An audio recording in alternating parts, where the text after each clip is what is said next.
everybody. I just wanted to give you a small update on what I'm doing. So here's my cheese that I had fermenting on the counter. And what I did was to show you, I took a third of the cheese, and what I did was I added cranberries. I said I wasn't going to do it, but I decided I was going to do it anyhow. I added cranberries into the cheese to give it a nice, sweeter, more dessert type cheese. I also added about a teaspoon of coconut oil. My coconut is liquid form for the reason that I keep it near my stove, so it's always ready for me to use. So I did mix a teaspoon in this smaller batch. I will also add a little bit of xanthan gum. You don't have to, but I will. What it does is it doesn't make the oils. It's an emulsifier, so it won't make the oil separate from the nuts. And here is the rest of the cheese that now I'm going to add 1 tablespoon of the coconut oil, and I will use just a small, maybe about 1/8 of a teaspoon of the xanthan gum on this side. This side I only use I'm going to use about a pinch, but this side I'm going to use about 1/8 of a teaspoon because there's more. And I'm going to add the coconut oil also on this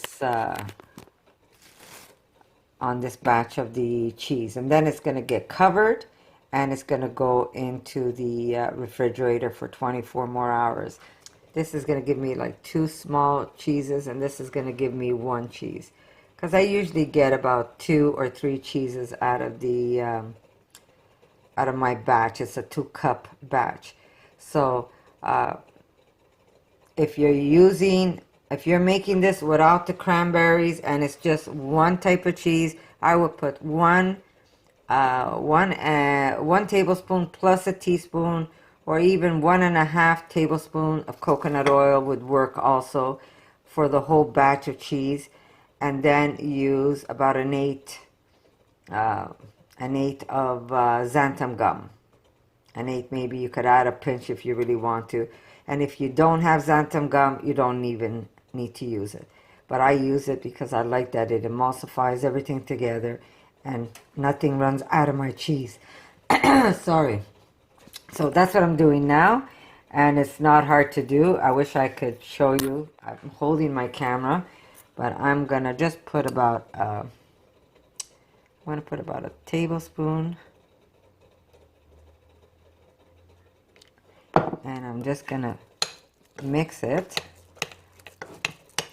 I can't do it with one hand, but you get the idea. Okay, here we go. So I did mix it, and I put them back all in one container. This is the side where I put the cranberries, and that's just to show you that you could also add some dry fruits into your mixture. But I add the dry fruits before when I'm fermenting it. So this way the fruits soften up a bit because it's been sitting out for 24 hours. And it's been encased with all the cheese, so the fruit does soften up a bit. It's going to be easier when you cut your cheese. So I do add the fruit before the fermenting period. And so now I did mix the coconut oil, and I mixed a bit of the xanthan gum in it, and now it's going to go into the refrigerator, and it's going to go in there for another 24 hours. So come tomorrow morning, I'm going to take this cheese, and I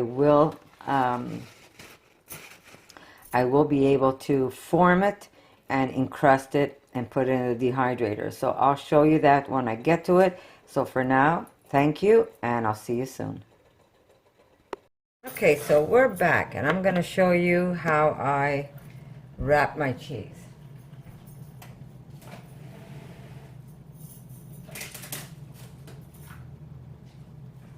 There we go. We have our cellophane that we're going to lay out, and we have that beautiful mixture that we made yesterday.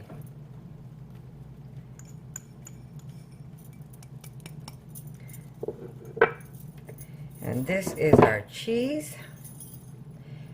Now I showed you I wasn't going to do it, but then I said why not, so I made one with the cranberries, and I made, and the rest is going to be without the cranberries. So we're going to start off the ones with no cranberries inside.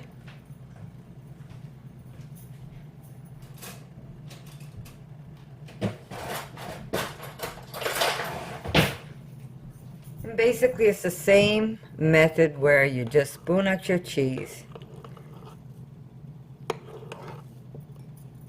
And I'm just going to get this cellophane that I was using, and we're just going to drop it onto there.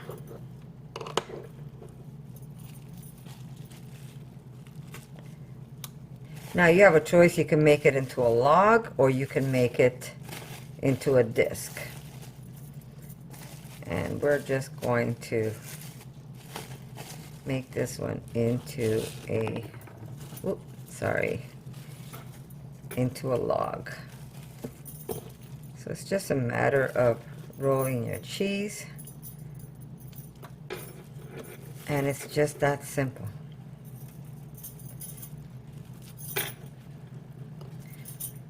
Now, if you don't have enough crust, that doesn't matter, because you can still make a small batch fresh, or you could find some other ways to encase the outside of your cheese.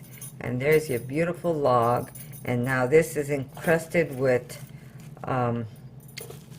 the thyme, salt, smoked salt, black pepper, cranberries, and it just gives you that nice sweet and savory taste. You also will need some parchment paper to lay it on. And oh my God, I mean, I finished my juice fast, so I'm able to taste this, and it's just, the flavors are just incredible. It's a burst of fresh yumminess. So here we are, we're just gonna roll this on here, and this is gonna go into the dehydrator. So gather this up, and we're gonna do one more.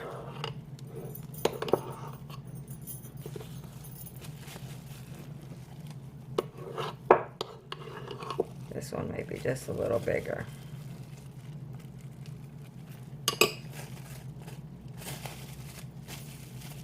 Like I said, I'm not measuring, but if you really want to get picky, you can measure out your cheese and get them all even.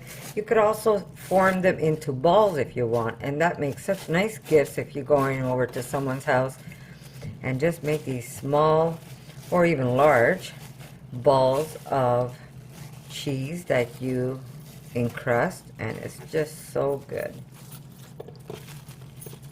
The shape is really up to you, and also the flavor.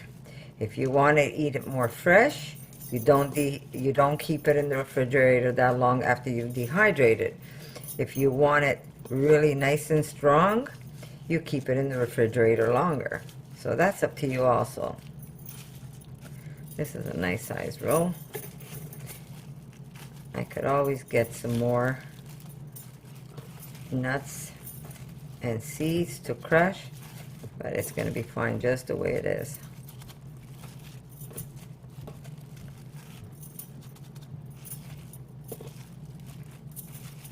And here's our second roll. And this is going to be just great when you serve this. This is a nice summer, fresh summer cheese that you can serve with some beautiful fruit and some raw crackers. And if you're not into the raw food, this cheese is just as delicious, and you can use any cracker you want. If you prefer having just a regular cracker, that's okay too. There we go. Here's number 2. So I'm going to push this aside.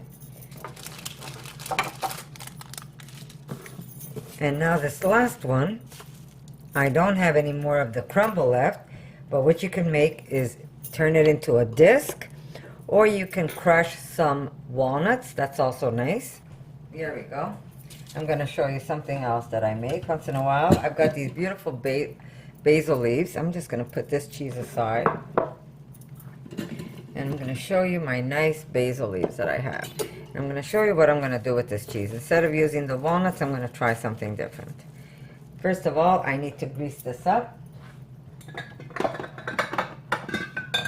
So I am going to use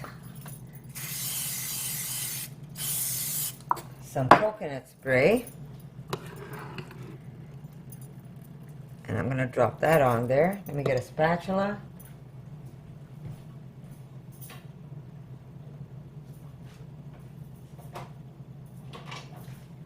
So I don't waste any of this. Not that I would.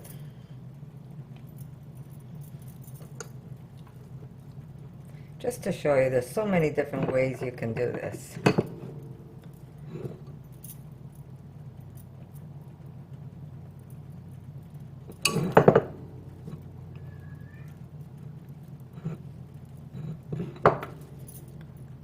So here's our cheese. I'm gonna taste it for sure this time. I wish you can taste this.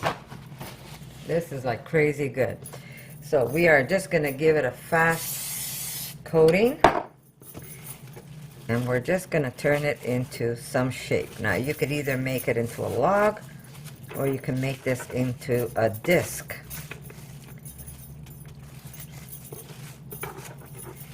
And I am gonna turn it into a disc.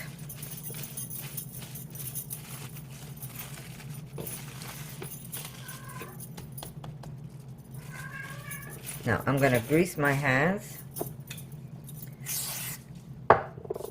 and we're just going to turn it.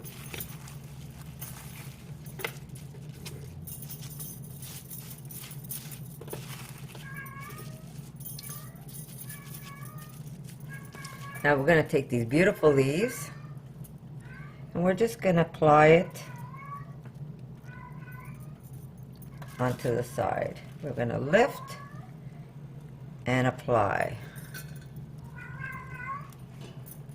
We're going to lift and we're going to apply. Isn't that beautiful? You can really get creative. And my cat's in heat. Can you tell? My cat's in heat. There you go. Lift, apply.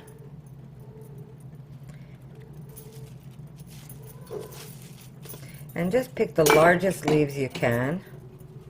It doesn't have to be Thai basil. It could be any basil, fresh basil that you can get at, especially now you can buy, anywhere you can buy basil that you can plant in your garden. You can buy a plant. You can get it from your garden if it's already growing there.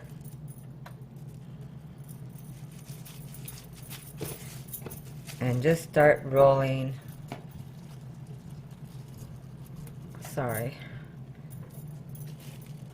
applying it to the outside of your cheese. We're also going to coat this with a little bit of starch, and it's going to be just as beautiful and just as pretty to look at and to eat.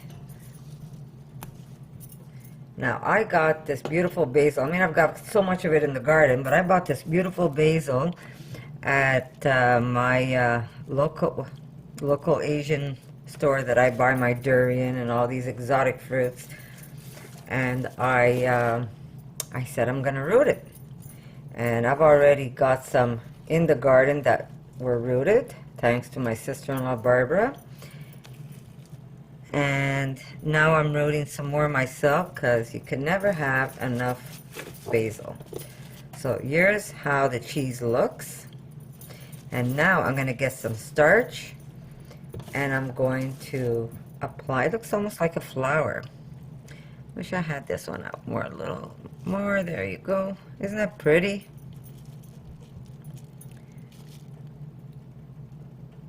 Let's pull this out. There we go. And that's Our beautiful cheese. Now I'm going to get some starch just to dust the bottom and the top, and then we're going to also tie the cylinder of the cheese. I'll be right back.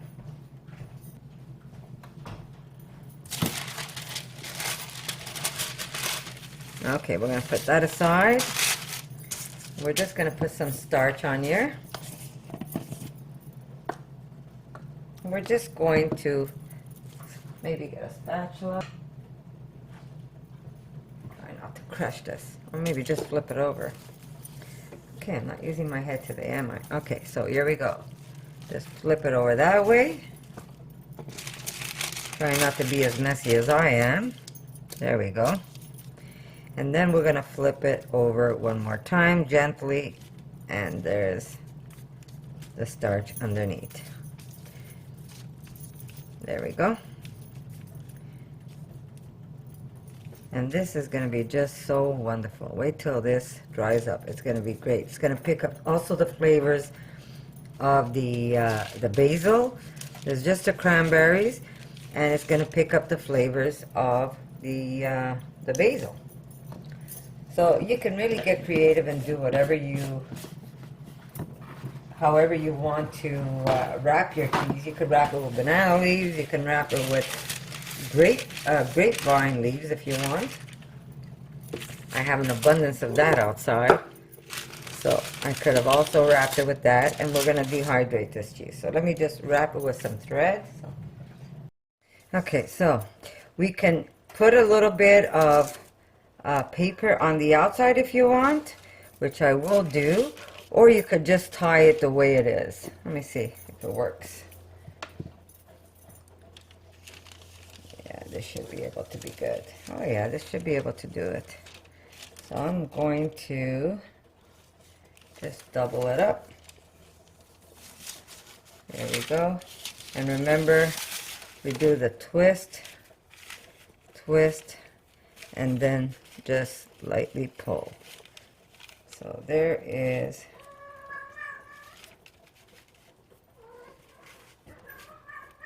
our basil cheese.